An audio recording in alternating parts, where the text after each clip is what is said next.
This video is only for knowledge and educational purpose. RKT Multibagger Investment Channel is not an investment advisor. कोई भी invest करने से पहले financial adviser और खुद की एनालिसिस करें। हेलो फ्रेंड्स, कैसे हैं आप सब।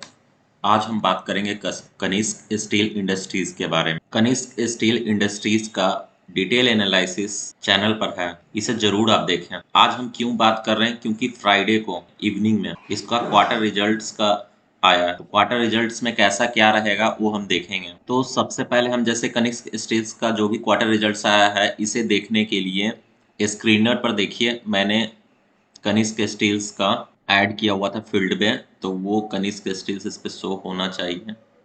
देखिए यहाँ Kanishk steels financial results March quarter का आया है, तो यही यहाँ से ओपन कीजिएगा तो पीडीएफ फाइल होगा, डाउनलोड होगा, और ये मैंने ओपन कर रखा है। अब हम इसका क्वार्टर रिजल्ट्स देखते हैं, थोड़ा सा इसके बारे में बात करते हैं, फिर चार्ट भी देखेंगे। देखिए आपको टोटल इनकम, जो अदर इनकम, टोटल इनकम मिलाकर कितना होता है, ये चीज देखने का जरूरत नहीं। आप सीधे नेट प्रॉफिट 5th नंबर पर आइए। नेट प्रॉफिट लॉस कितना हुआ है टैक्स घटाकर, तो देखिए 137 करोड़ है।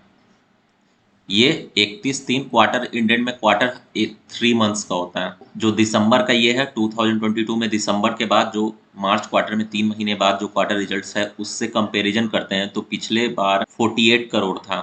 देखिए यहाँ पे शो हो रहा है 48 करोड़। अब 48 करोड़ से बढ़कर कितना हुआ, 137 करोड़। जब ये 48 करोड़ हुआ था तो मैंने आपको बताया था कि उस समय गवर्नमेंट ने स्टील पर टैक्स लगाया था, कि एक्सपोर्ट ड्यूटी था, जिसके कारण टाटा स्टील का भी प्राइस नीचे गया था। स्टील कंपनियों को बहुत लॉस हुआ था। तो अभी क्या धीरे धीरे रिकवर हो रहा है, तो 48 करोड़ से 137 करोड़ रुपया प्रॉफिट हुआ है एक क्वार्टर में। अगर ईयर वाइज देखेंगे तो ईयर इंडेड में देखिए यहाँ पर लिखा हुआ रहता है, यहाँ पर नेट प्रॉफिट में ही हम देखेंगे। देखिए 2628 करोड़ था 31/3/2022 में, मतलब पिछले साल मार्च में 2628 करोड़ का प्रॉफिट हुआ था, और अभी हो रहा है 949 करोड़, मतलब ईयर वाइज में कमी आया। तो कमी क्यों आया है, इसका भी रीजन हमको पता चल गया।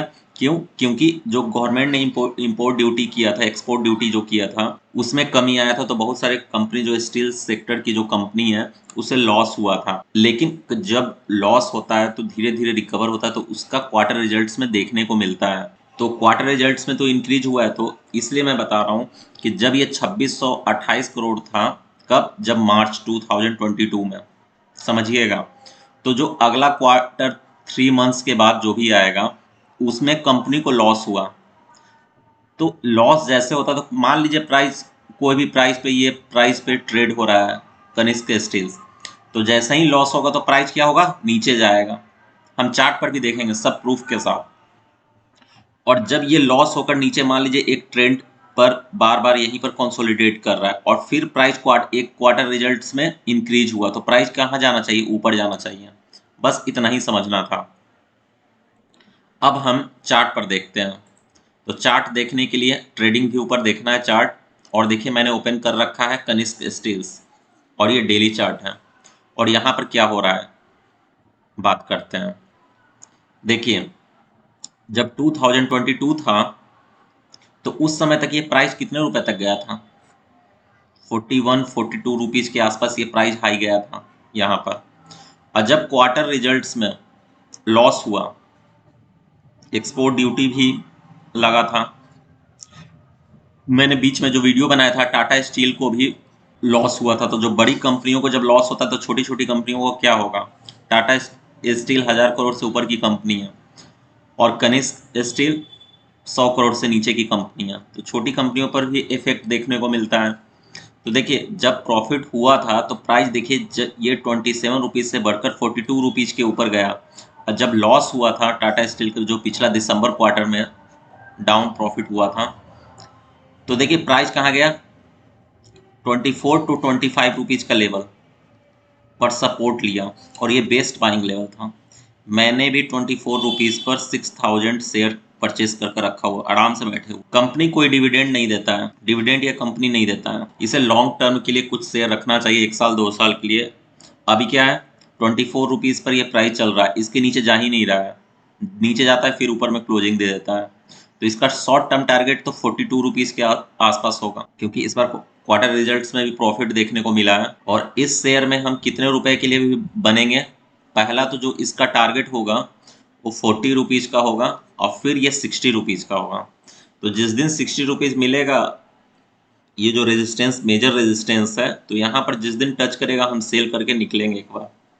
और कुछ शेयर अगर आप लॉन्ग टर्म के लिए तो इसे ब्रेकआउट होकर फिर रिटेस्ट होकर फिर ऊपर जाने दीजिएगा। कंपनी डिविडेंड देता नहीं है तो अच्छा रिटर्न मिलने पर निकाल लेना है पैसे को। 24 रुपये से 40 रुपये जाता है तो लगभग 80 to 90% तक हो जाता है पैसा। तो ऐसा ही कनिष्क स्टील्स में बने रहिए। और एक चीज़ और मैं आपको दिखाता हूँ, MACD इंडिकेटर देखिए। जब सेल था देखिए ये रेड, फुल्ली रेड है हिस्टोग्राम। अब देखिए धीरे धीरे कम हो रहा है और ये ब्लू लाइन येलो लाइन के ऊपर में निकलने के लिए धीरे धीरे चल रहा है। तो ब्रेकआउट बहुत जल्द देगा। अगर आप शेयर में इन्वेस्टेड हैं, बिल्कुल इन्वेस्टेड रहें, कोई पैनिक होने का नहीं है। बेस्ड फंडामेंटल कंपनी है। इसका फुल डिटेल एनालिसिस वीडियो आपके चैनल पर है, आरकेडी मल्टीबैगर प्लेलिस्ट में, तो ज़रूर से ज़रूर देखें। और 24 रुपीज़ मुझे लगता है बहुत बेस्ट लेवल है और कोई भी बाय और सेल का रिकमेंडेशन नहीं है। और 60 रुपीज़ का 2 ईयर्स 3 ईयर्स में 60 रुपीज़ का टारगेट है। कंपनी प्रॉफिट करेगा तो ज़रूर बहुत अच्छा 60 रुपीज़ का टारगेट हमें मिलेगा।